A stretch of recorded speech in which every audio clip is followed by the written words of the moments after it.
evening. Good evening and welcome. Welcome to this Thursday edition of the Angela Ray Show. I hope that you all have had a great day. We have one more day to the weekend. Of course, I don't know what that means for many of you. As I have shared over the past couple of weeks, the weekends for me are very similar to the weekdays because I have not been out in the streets a whole lot. Definitely as much as I can, staying in place and sheltering at home. Just want to give a shout out to all of you who will be catching this broadcast on the replay. Thank you so much for hanging out with the Angela Ray Show. For all of you who will be joining the broadcast live, you know what to do. Go ahead and do me a favor and slide in those comments. Let me know where you are broadcasting from or where you are watching the broadcast from. And for my regulars, if you want to change it up a little bit, you can let me know what room of the house you are watching from. If you are on the road, I know some of you are often traveling this time of the evening. And so you are not quite home yet. So just let me know where you are watching from. We are in the midst of Divine Nine Week. And for those of you who may not be familiar with the term Divine Nine, the Divine Nine is comprised of the nine historically Black sororities and fraternities as a part of the National Panhellenic Council. They include Alpha Phi Alpha Fraternity, Alpha Kappa Alpha Sorority, Omega Psi Phi, Kappa Alpha Psi, Delta Sigma Theta Sorority, Zeta Phi Beta Sorority, Phi Beta Sigma Fraternity, Sigma Gamma Rho Sorority, and the Iotas. And thus far this week, we have showcased and talked with women who are members of Sigma Gamma Rho Sorority, Zeta Phi Beta. We had our first Delta night last night. Of course, we got to have two Delta nights.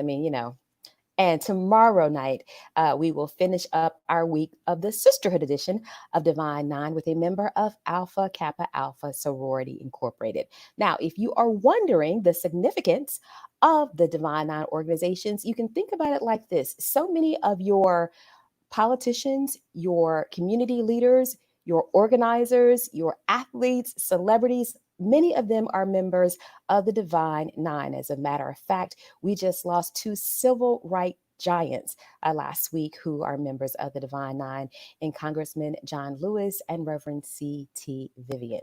So we're going to go ahead and get started. Let's see who is on the broadcast already. Hey, Tammy, how are you? Oh, thank you. I try. I try a little bit. Every now and then I try to do it up. So we're going to go ahead and get started. Want to start off tonight, as we always do, with our Ray of Motivation moment. And for our Ray of Motivation moment, I want to talk a little bit about the differences between communication and connection. The differences between communication and connection. During this time of many people not being able to be physically connected with those that they love, those that they socialize with, their running partners, the people they usually hanging out with, oftentimes we have shifted that communication to digital platforms, Zoom, Skype, Google Hangouts, social media, sliding in the DMs, making sure that we are connected, or so we think. But there is definitely a difference between just talking and truly connecting. Think about it like this. Oftentimes, we are so programmed, we are so much on autopilot that when someone says, "How are you?" Unless something has just tragically happened, usually it's like, "Fine, how are you?" "I'm doing well." It's just what we are programmed to do. So much so that there have been times that someone has thought that I've asked them how they were doing, and I was asking them something else, and they said, "Fine, how are you?" And then it replayed in their head like, "Oh, that's not what you said." So that's not a connection moment.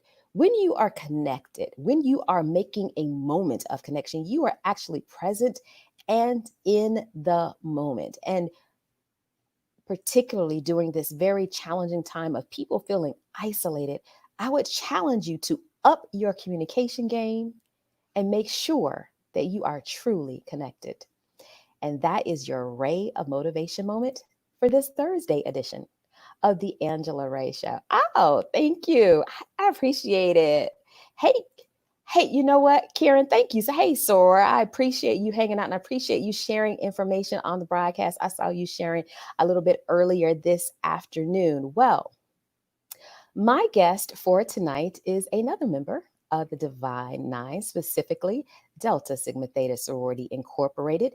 Many fans know her from her role on The Fresh Prince of Bel-Air as Aunt Viv, but Daphne Maxwell Reid has a career that has spanned more than just a couple of decades. She started off as a model, then got involved with film and television, and even owned a studio. But these days, she is also designing clothing. She has 4 books that are a photographic journey of doors that she's seen and photographed around the world. And she also has a cookbook. So help me welcome Daphne Maxwell Reid. Daphne, how are you? Ooh, I think your Unmuted. bot. There you I'm go. well. Unmuted. How is everybody who's listening? It's great to be here. And thank I, you for your interest in the opportunity to chat with you. you are certainly welcome. So, I am just curious. There's so many people that have taken up new hobbies during this time, or they're catching up on things that they had been putting off, didn't have the time to do. So, how have the past few months been for you? What have you used this time to do? Well, I'm known for starting new businesses. I do it at a drop of a hat. Okay. So, what did the corresponding uh, activity for this pandemic? I'm making face masks. Okay. There's one with a little Delta on it. There Oh, we go. okay. So You I've been know, making face masks and selling them on Instagram, and that's what I've been doing. I've just been sitting down playing with fabric. and that is one of your designs right behind you, right? Oh yeah, I got a little piece of something over there, Let me but let that's me from my other collection, from my designing collection. That's one of the okay. outfits that I make, custom make for folk, and That is have been doing that absolutely for a couple of gorgeous. years. So Thank now, you. what did you do before you got involved in entertainment? Well, if you ask my mother, she would say I was always entertaining. But I went to college to be a school teacher, and that lasted about a semester. And then I got my degree in interior design and architecture. And while I was in school, I started modeling. Somebody asked me to come and smile, and they paid me for it. So I kept going. Okay. And it just bloomed from there. After I got out of school, I was married, I had a son. I was doing commercials and modeling in Chicago, where I lived. And then I got discovered to be on a television show in Chicago, and the rest is history. It just kept going and kept going and kept going. I have been so blessed, so blessed. Now, you've also had some milestones throughout your life, some history making milestones, starting from your time in college, as well as part of your modeling career. Talk about those milestones and what they've meant to you as a part of your legacy. Well, in college, I was elected a homecoming queen, well, the first Black homecoming queen at, I would say, an extremely majority white university. There were 36 of us on campus out of 5,000 students. So Ooh. I got elected their homecoming queen. I still don't know how it happened, but it happened, and they disregarded it completely and didn't write about it and dissed me the entire weekend. And I paid them back, so I'm not worried about that. But also, while I was in school, I was on the first Black woman on the cover of Glamour magazine. And that was just part of going back and forth between New York and Chicago while I was in school. It were things that I was blessed with, opportunities that I took advantage of. And once I found out what that kind of milieu was like, I said, I think I like this. I think I'll keep doing it as much as I can. But when you are an actor or a model or something, you have to wait for someone to choose you. Mm-hmm. So every time I went on a job, I was looking behind the camera to see what all those jobs were. So I've always made clothes. I mean, I've been sewing since I was 9 years old. My mother was a seamstress, and I've always made my own clothes. So wardrobe department, okay. I supplied wardrobe for a couple of shows that I did. Um, I've had so many opportunities and learned so much. And what I found out when you look back on it, it wasn't the actual getting of the job, it was the journey through the job that was the most interesting to me. I like not particularly to set a goal, but to see what's next and then strive to get to it and learn everything I can about it while I'm getting to it. And soon as I get there and express myself and get my creativity out, what's next? So that's been my life. So you mentioned making history at Northwestern, particularly as homecoming queen during a time when uh, people who look like you and I were not the majority. Did you? I'm just curious. I'm a graduate of the University of North Carolina, and while I was there, we had our first and second and third African American homecoming queen, and we're talking about '90s, and I Oh remember my God. the homecoming queen's car being vandalized. Um, and her car was spray painted with "No More N-Word Homecoming Queen." Ooh, it didn't get that bad. They just ignored the hell out of me. I Mm, mean, they didn't write it down. They didn't put it in the yearbook, just stuff like that. okay. And So when you I see asked your the editor of the yearbook, why didn't I have the 3 pages that the girls the years before had, and they said, oh, it wasn't important this year. I said, I'll remember that. So when mm. I graduated and years later, I'm working on television, and they came to me and said, would you help us? I'm going, no. Sorry, no. When my son wanted to apply to colleges, his dad and I both went to Northwestern.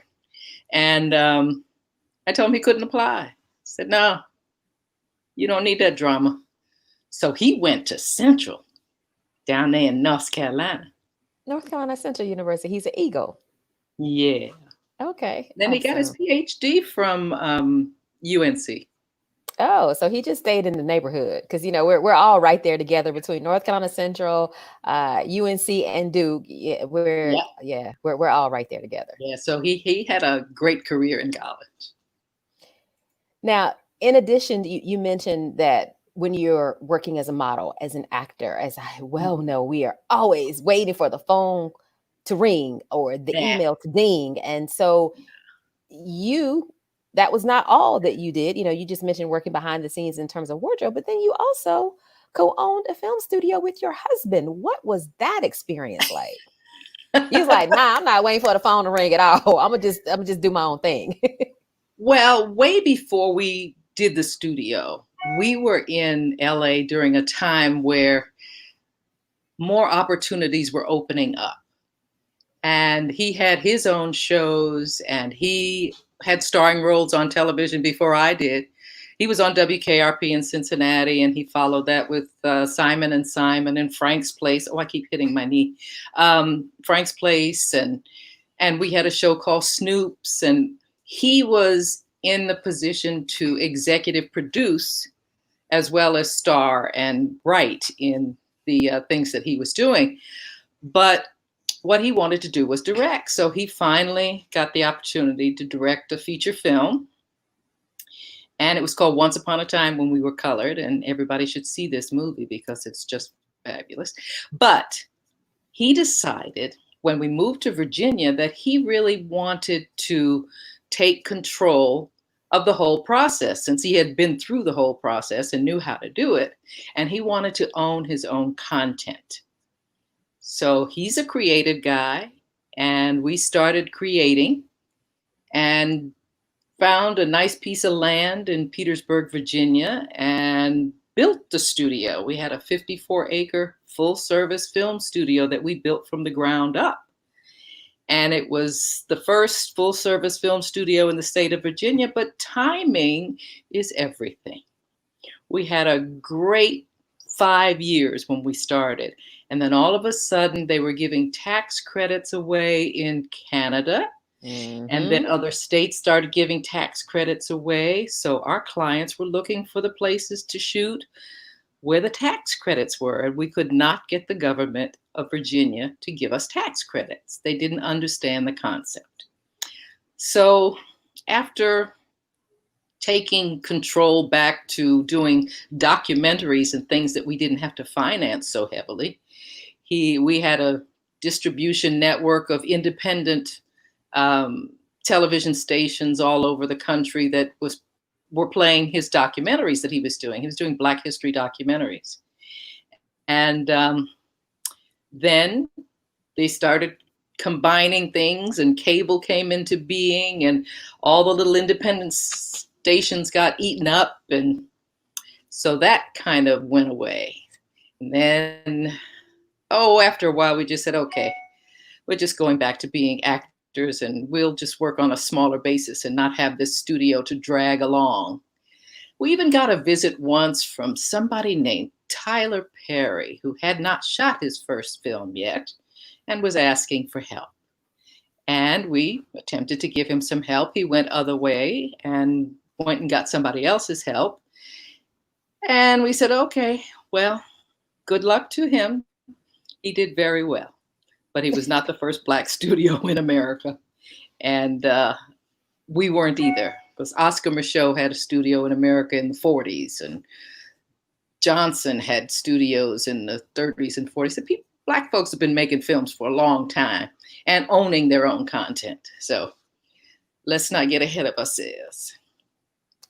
Now, you were on one of the most popular sitcoms in the 90s, in The Fresh Prince of Bel-Air. And because it is still on in reruns, there's a whole new generation. Yeah, that residual check, right? It's the third generation. We're up to the third generation. I meet children's children who are talking about Fresh Prince. I love it. That's what I was going to ask you. Like, what is it like to be a part of a legacy like that? It's rewarding, both spiritually, financially. It's an honor to be part of a show that is good and has legs, as they say. Mm-hmm. And it was a wonderful working environment. The people I love. Fell in love with James Avery. We were so tight. And now he and his widow, good buddies of ours. I mean, we used to travel together around the world. It was just an amazing group of people, and we're still in touch with everybody. So we are watching our children grow up and become mothers and fathers, and it's fun to watch, but it's scary. I'm not that old. How come they got children? Oh, time waits for none of us. We just look up None and of say, wow. Now, you've worked in entertainment, both in front of and behind the camera, but you also have author to your list of credits. Talk us. about this photographic journey that you have in this collection of books. Well, when I had the opportunity during my time on television, I traveled a lot. And I've always taken pictures even before I got on television. My daddy was a semi-photographer, and I've had a camera since I was 8 or 9 years old. Always had a camera. There are two things that go with me and have been with me throughout my life. I have never been without a camera or a sewing machine. Those are just basics. So I had been taking pictures and sharing them of my travels with friends of mine that I was working with doing a project at the museum here. And they said, oh, you should have a show and put these up in a gallery. And I'm going, you got to be a photographic artist to do that. And they said, then be a photographic artist. So on my 60th birthday, I woke up and said, okay, I'm a photographic artist. What's next? And I started mounting some of the pictures that I had. And when I was looking through my pictures, I found out that I mostly took pictures of doors. And I think it's because I studied interior design and architecture, and that's what always grabbed me, with the details of the house and the craftsmanship of a door and colors and and textures and what God does to the door when it's exposed to the elements. So I had a lot of pictures of doors, and I said, well, let me just do doors. And I started doing door collection, and that has become my handle, I guess they call it. People call me Doors. So, Madam Walker, our last president, that's what she calls me. I have no name but Doors. And I And you also kept, have a cookbook, right? oh, yeah, yeah. I've got a cookbook. I've got 4 books of Doors. But the first book I wrote because I kept telling these stories when I went to speaking engagements when they were looking at my art. And I kept telling the same stories over and over again.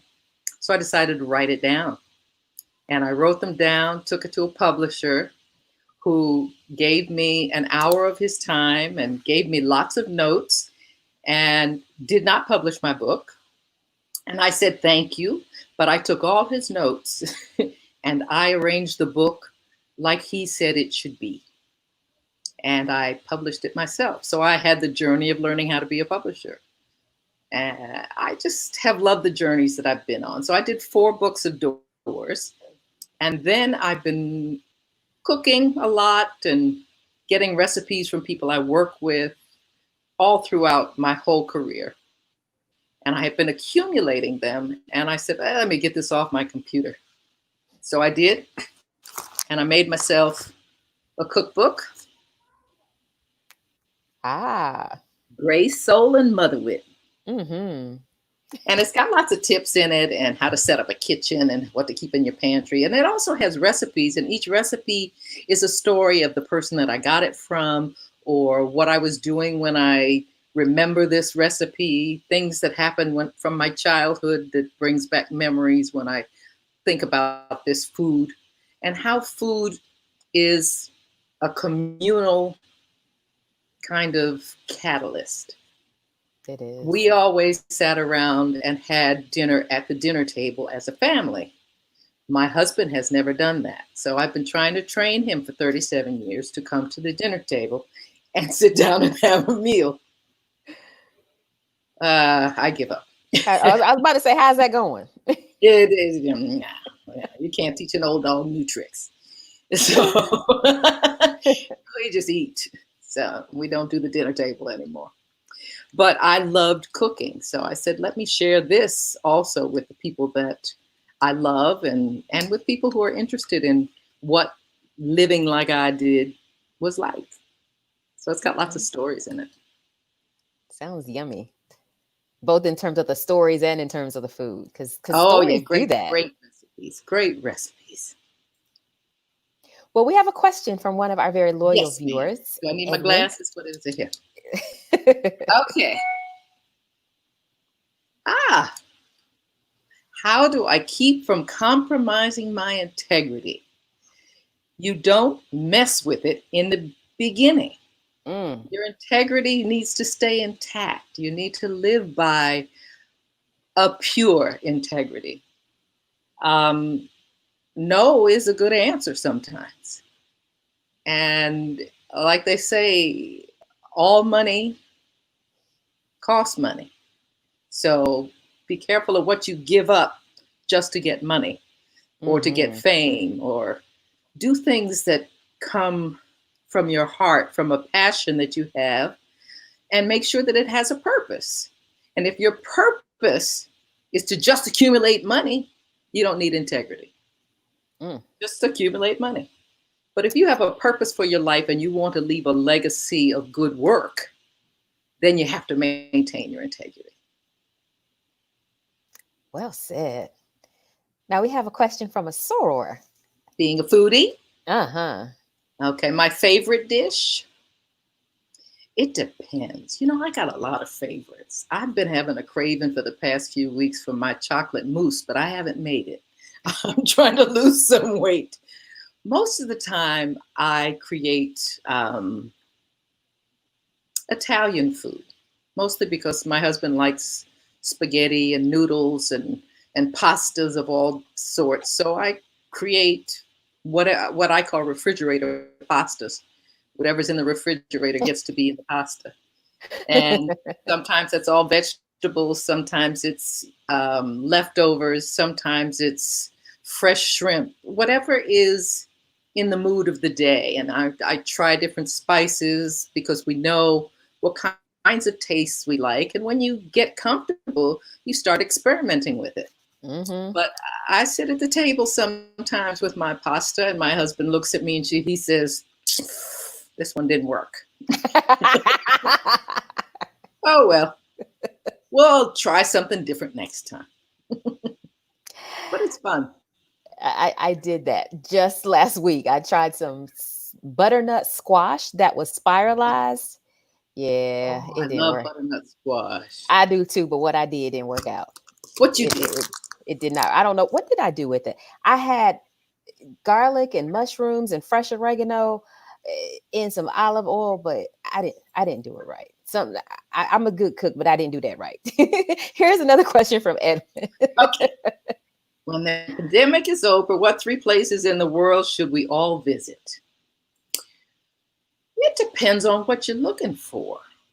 I look for art when I go and culture. So I go to places where I can investigate a different culture, a different lifestyle, different foods. Italy is always my first stop. Um, I like going to places like China and Japan. Well, Europe won't let us in right now, so we are persona non grata around the world. But I was supposed to be going up the west coast of Africa in April and May, and that got canceled. But I still need to do that.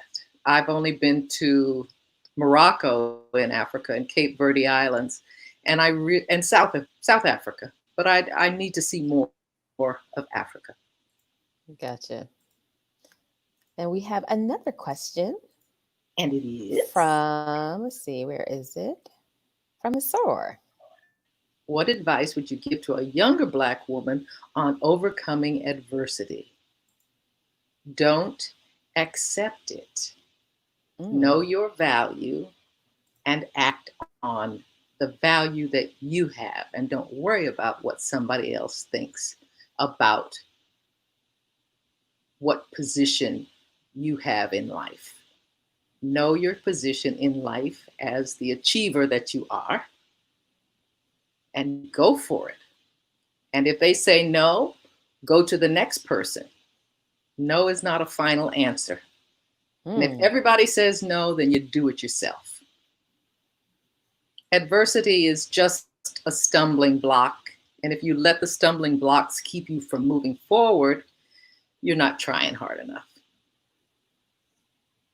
All right now. Well, you are a member of Delta Sigma Theta Sorority Incorporated. Throw that mid up.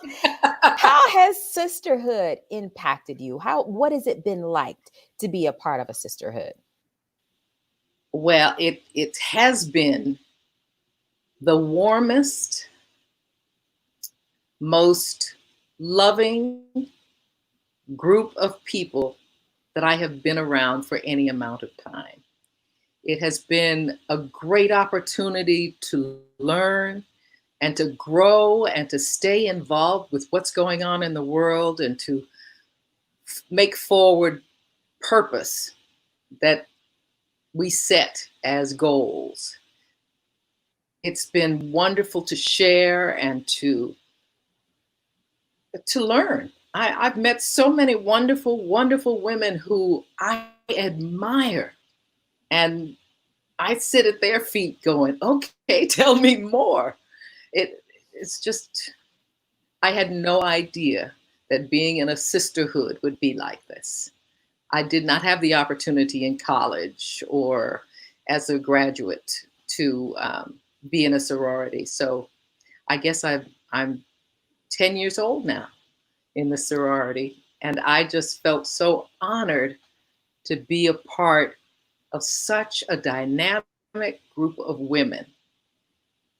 They are the leaders that our mothers all wanted us to be.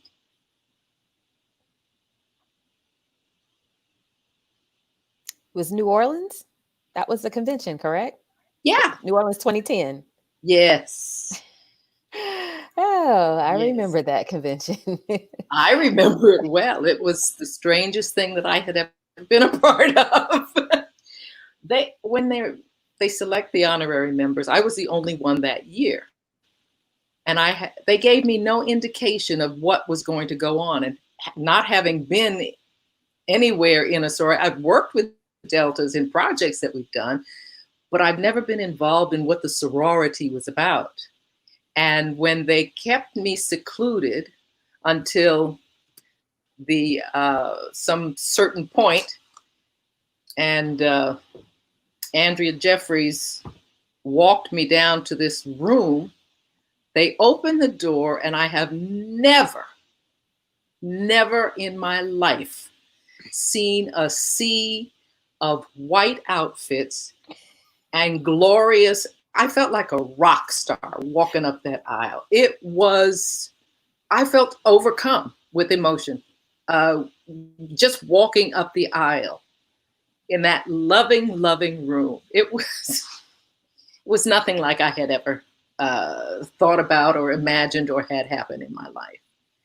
And I remember when I went through the ceremony and they asked me to say a few words, I had no idea I was supposed to.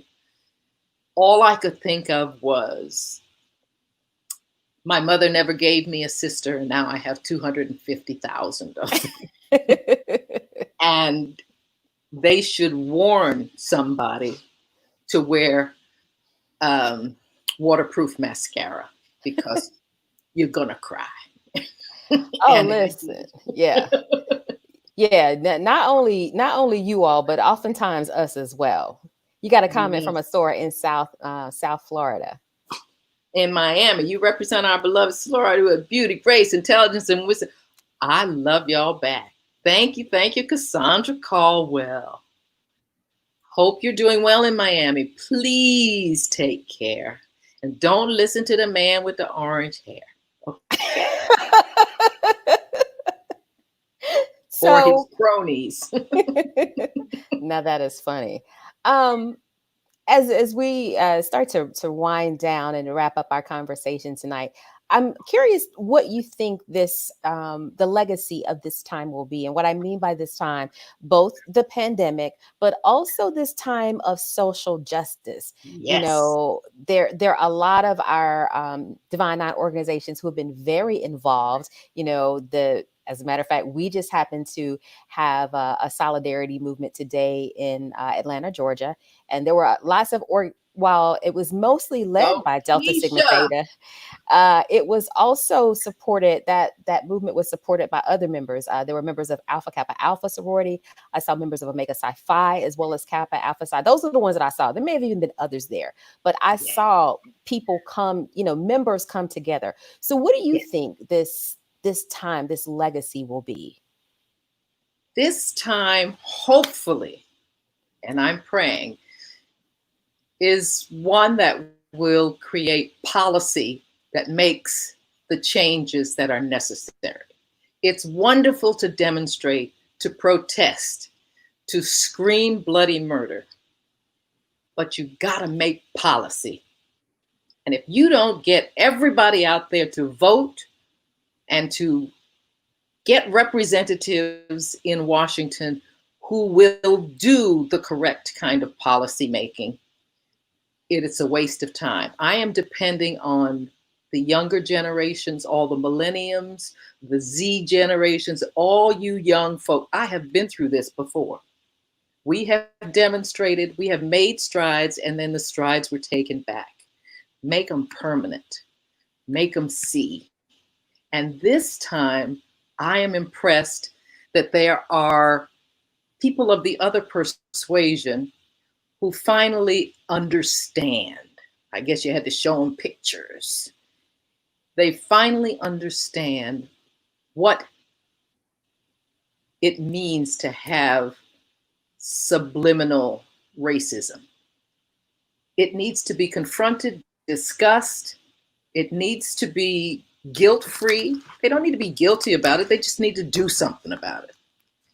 and to understand what it is so that they can make the good changes that need to be made. And then we don't have to do this again. Not every 50 years. We don't need to do this. Now, as we wrap up, I do want to draw everyone who's watching their attention to Daphne's website at the bottom of the screen, as well as her Instagram and the outfit that is behind you. You mentioned, I know that I'll go ahead and let them get a full view of that outfit. You custom make these. Is that correct? I do. And they're all in silk brocade, and there's about 50 different fabrics to choose from and two different styles. This one is with a shawl collar, but I make it one with a stand-up collar that I usually wear to my Delta events. So if someone was interested in getting a custom made outfit, just go to your website. Is that the best way to Go to contact my you? website and then email me. We will FaceTime. We will talk about it. We will select fabric. We will get you measured and we'll make it happen. I have done this long distance, so Okay. don't be afraid. All right. Any final thoughts before we wrap it up for this evening? Well, like my husband told me a long time ago, for all of you who are striving to be the best, don't let the successes go to your head and don't let the failures go to your heart. Hmm. Believe in yourself and get up and keep going. All right. Well, that's a perfect way to end. Well, Sora Daphne Thank you Maxwell so Reid. much for having me, Miss You are Angela. welcome. It is so great to see you again. Thank And you. the next time we were talking before the broadcast, the next time I'm in Richmond, I'll have to look you up so you can Please tell do. me where else I can go eat. Yeah, I got lots of places for you to go eat. Yeah, yeah, yeah, yeah, yeah. All right. Enjoy the And rest of your everybody, evening. the all the books and things are on the website, and so are I do note cards as well. So look on the website; it's all there on the front page, so you So don't we have to got go the digging around. so we have the books, the door book, we have the cookbook, we have the note cards, and then We have we have the outfits and the masks and the and the masks. masks. Masks are mostly on Instagram, so Okay. they're all different kinds. You have been busy, busy, busy. That is awesome. And not busy enough. Well, You enjoy the guys rest of stay your well. evening. Okay. Stay You well. too. All right. Listen to the professional scientists and stay well. Wear your Amen. masks, please. Not for somebody else, for yourself. Mm, great advice. Again, thank you so much for taking the time out your busy schedule. Have a good Thanks, night. Angela. Good night to you. All right. Take Bye care. bye. That is it for this Thursday edition of the Angela Ray Show. As always, I would like to remind you of Ray of Motivation number 54. Cleaning a mirror does not change the person who is reflected in it. Until next time, I encourage you all to go out and be the change. Have a great evening.